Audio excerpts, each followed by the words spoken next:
Welcome back. This is Talking Europe and I'm Catherine Nicholson. Now, are you planning a holiday this year? If so, you might need to remember a new holiday essential along with your regular passport and your sunscreen, of course. Now, the European Commission has now unveiled its plans for a so-called digital green pass. This is a document that would have a QR code showing either that the person carrying it had been vaccinated against COVID-19, that they'd tested negative for the illness recently, or that they had natural immunity antibodies after getting COVID-19. Now, in the year 2019, 50% of international tourist arrivals were in Europe, and over 27 million European jobs are said to be reliant on this sector. The idea of a so-called vaccine passport to get travellers moving again has, though, divided opinion.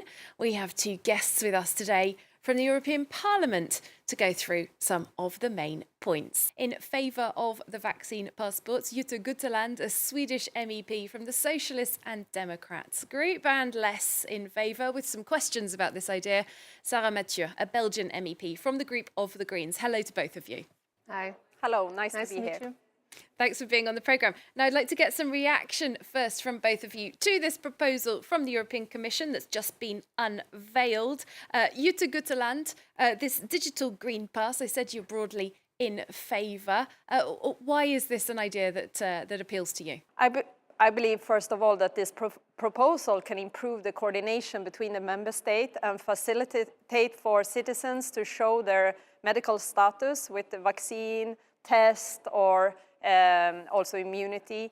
And I believe it will be easier for the citizens than if we create 27 different proposals. That might be the situation. Let's remember the pandemic, how it started. It was a bit chaotic with all the national member states doing different measures. Well, coming to you then, SARA, MATTHIEU, better coordination, better than chaos of 27 member states having their own programmes.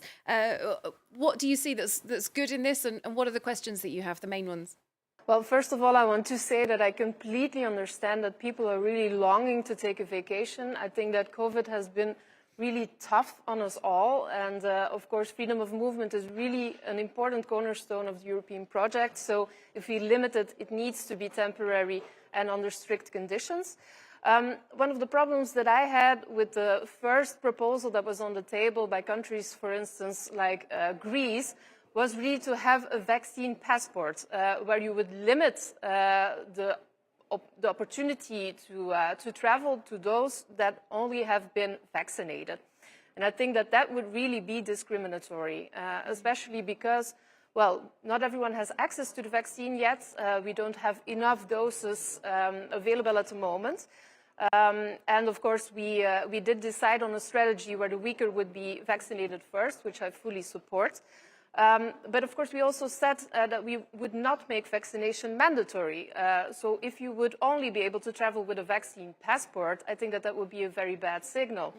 However, I think that the Commission has listened to some of the preoccupations that my group, but also my country, Belgium, has put forward. And so I'm really glad that it's not a vaccine passport, but indeed a digital green certificate that you could also obtain when you test negative on COVID or when you can show that you're immune because you've been sick before. Now, one issue that has been discussed, not just about those accessibility issues that you bring up there, but the type of vaccine that somebody has been given.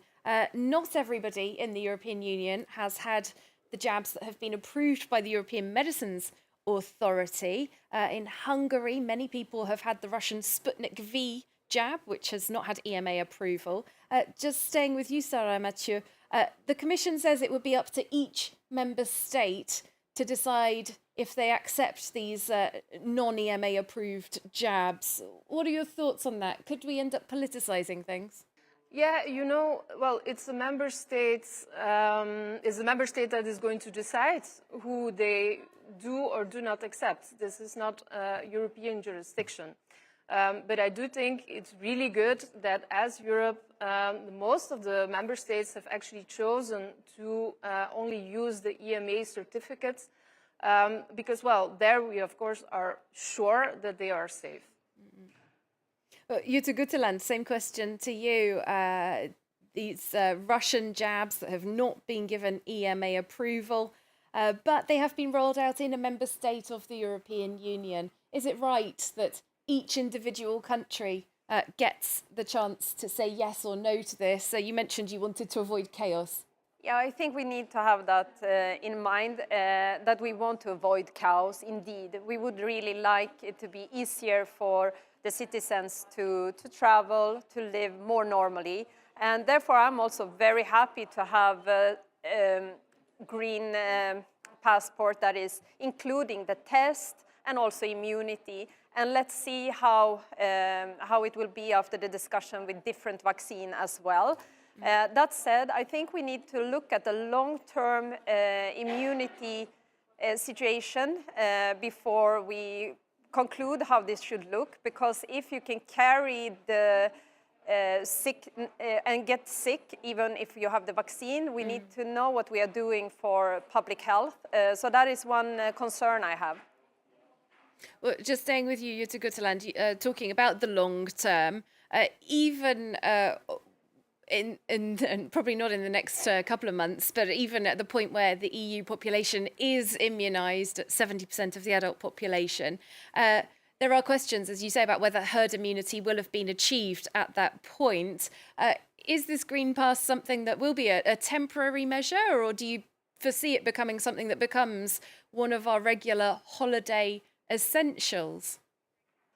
Oh, I would certainly say I don't hope that this will be a permanent thing in Europe. I hope this is a measure that we have under a period of time where it will help Europe to more normal situation and the citizens to be able to travel under more normal circumstances.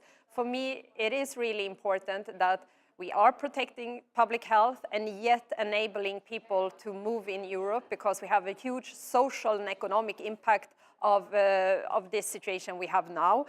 And that being said, of course, we don't want to have difficulties for people for very long time with passport that needs to be updated for years to go ahead. But now I believe it will help people. Well, SARA, MATTHIEU, coming to you on those points. There are those who say, look, I don't really want to be handing over my data, particularly about my health, to I don't know who, the national government or the European Commission. Do you share those concerns, or do you think that these three criteria are sufficiently limited that people don't need to worry?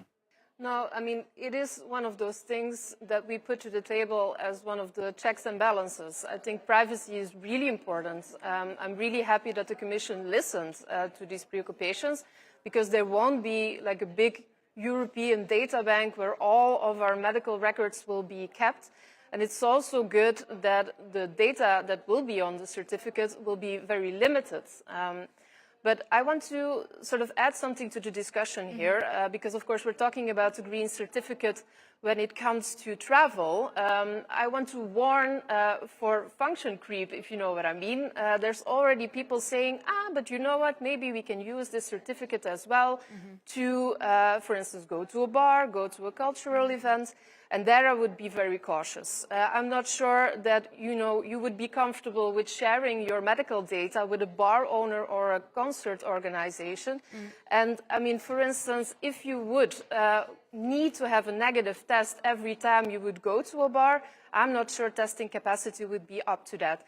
So the certificate for travel, I can totally support if indeed there is non-discriminatory measures, and if indeed we can respect the privacy of citizens. But when it goes further, I think we need to be very cautious. Jutta Guteland, just to get your thoughts on that matter as well. There are indeed those that say this could be used for other types of accessibility to concerts and bars, for example, as SARA MATTHIEU said. Do you see that that is a risk or potentially an opportunity?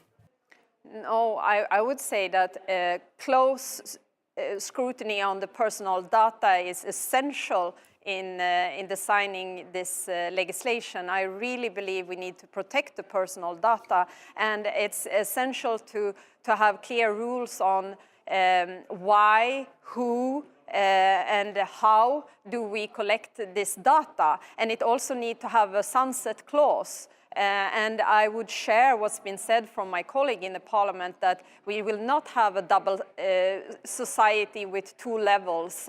We need to ensure that people who are not tested have the right to participate in activities in society as well as those who have this certificate. And I absolutely also have the view that there is a limitation where this green pass can be used. So there are many things that need to protect the personal data here. But my view is that to create this passport is a way of improving the mobility in Europe. All right, well, we will have to wait and see how these plans progress. I'd like to thank you both very much for taking part in our discussion. SARA, MATTHIEU and JYTTE GUTELAND, both MEPs there joining us from Brussels. And thanks to you for watching the programme. Hope to see you soon for more European news on France 24.